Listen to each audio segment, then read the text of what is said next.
কিছুদিন আগেও আমরা কি দেখেছি? বাংলাদেশ জাতীয়তাবাদী দলের প্রত্যেকটি নেতাকর্মী সহ বিরোধী দল, অর্থাৎ যেই স্বৈরাচার কয়েকদিন আগে পালিয়ে গিয়েছে, এই স্বৈরাচারের বিরুদ্ধে যারা আন্দোলন করেছে বাংলাদেশের মানুষের গণতান্ত্রিক অধিকারকে প্রতিষ্ঠা করার জন্য, বাংলাদেশের মানুষের কথা বলার অধিকারকে প্রতিষ্ঠিত করার জন্য, তথা বাংলাদেশের মানুষের রাজনৈতিক এবং অর্থনৈতিক অধিকার প্রতিষ্ঠা করার জন্য সেই স্বৈরাচারের বিরুদ্ধে যত মানুষ প্রতিবাদ করেছে, প্রত্যেকটি মানুষকে নির্যাতিত করা হয়েছে, প্রত্যেকটি মানুষ হয়েছে অত্যাচারিত। কাজেই সেই অত্যাচার নির্যাতনের কথা আপনারা নিশ্চয়ই ভুলে যাননি প্রিয় সহকর্মীবৃন্দ। এই অত্যাচার নির্যাতন শুধু ব্রাহ্মণবাড়িয়ার মানুষই নয়, ব্রাহ্মণবাড়িয়ার বিরোধী দলীয় নেতাকর্মী নয়, ব্রাহ্মণবাড়িয়ার বিএনপির নেতাকর্মী নয়, সমগ্র বাংলাদেশে বিএনপির যত নেতাকর্মী আছে সকলে এই অত্যাচারের ভিতর দিয়ে অত্যাচারকে ফেস করেই সকলে এগিয়ে গিয়েছে। প্রিয় সহকর্মীবৃন্দ, আজ যেই স্বৈরাচারের বিরুদ্ধে আন্দোলন করেছিলাম আমরা বিগত 17 বছর ধরে প্রায়, সেই স্বৈরাচার আজ পলাতক। স্বৈরাচারের মাথাটা পালিয়ে গিয়েছে, কিন্তু স্বৈরাচারের কিছু কিছু অবশিষ্ট এখনো রয়ে গিয়েছে বাংলাদেশে। এরা বিভিন্নভাবে মাথা চাড়া দেবার চেষ্টা করছে, এরা বিভিন্নভাবে চেষ্টা করছে নিজেদের অবস্থানকে কোনোভাবে গুছিয়ে নিয়ে আবার দেশটি তাদের দখলে নিতে।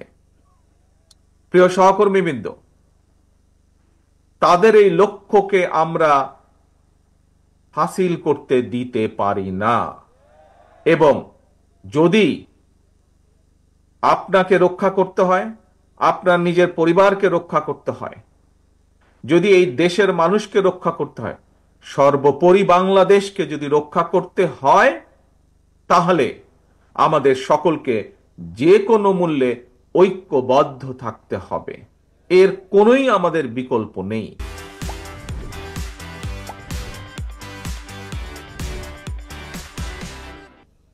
আমি বক্তব্যের শুরুতেই বলেছি, আমাদেরকে যদি বাংলাদেশকে সামনে এগিয়ে নিতে হয়, দেশের মানুষকে যদি শান্তিপূর্ণ উপায়ে এগিয়ে নিতে হয় দেশের সাথে, তাহলে অবশ্যই আমাদেরকে ঐক্যবদ্ধ থাকতে হবে।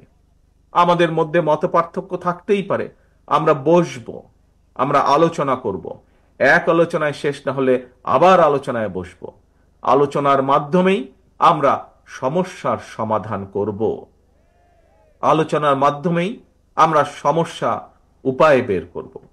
প্রিয় সহকর্মীবৃন্দ, আমাদের সামনে বহু কাজ, এখন অনেক কাজ, দেশকে পুনর্গঠনের কাজ। নিশ্চয়ই আপনারা এর মধ্যে পত্র পত্রিকা, রেডিও, টেলিভিশনে শুনেছেন, দেখেছেন কি বাংলাদেশ জাতীয়তাবাদী দলের পক্ষ থেকে আমরা দেশের মানুষের সামনে, দেশের সামনে আমরা 31 দফা রাষ্ট্র কাঠামো পুনর্গঠন কাঠামোর 31 দফা রূপরেখা আমরা দিয়েছি। সেটি কি? সেটির মধ্যে সংক্ষেপে যদি বলতে হয়, সেটির মধ্যে এই দেশের ভবিষ্যৎ প্রজন্ম সন্তানদের শিক্ষা ব্যবস্থাকে কিভাবে ঠিক করব তার একটি সংক্ষিপ্ত বিবরণ দেওয়া আছে। এই দেশে বেকারদের কর্মসংস্থানের জন্য আমরা কি কি করতে চাই তার কথা উল্লেখ করা আছে। এই দেশের মানুষের স্বাস্থ্য নিয়ে আমরা কি করতে চাই তার কথা উল্লেখ করা আছে। এই দেশের কৃষি ব্যবস্থা আমরা কি করতে চাই তার উল্লেখ করা আছে। এই দেশের শিল্পের ব্যবস্থা আমরা কি করতে চাই আগামী দিনে তার কথা উল্লেখ করা আছে।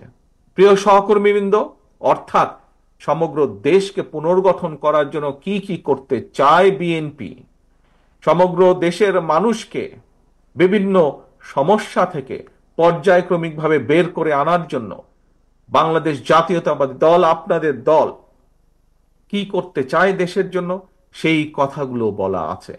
কাজেই আমাদেরকে আজকে সেই কাজগুলো আমাদেরকে বাস্তবায়ন করতে হবে। যেই কাজগুলো বাস্তবায়ন করার মাধ্যমে আমরা দেশের শিক্ষা ব্যবস্থাকে এই দেশের উপযোগী, এই দেশের ভবিষ্যৎ প্রজন্মের উপযোগী করে করতে পারবো, সেই পদক্ষেপ আমাদেরকে গ্রহণ করতে হবে।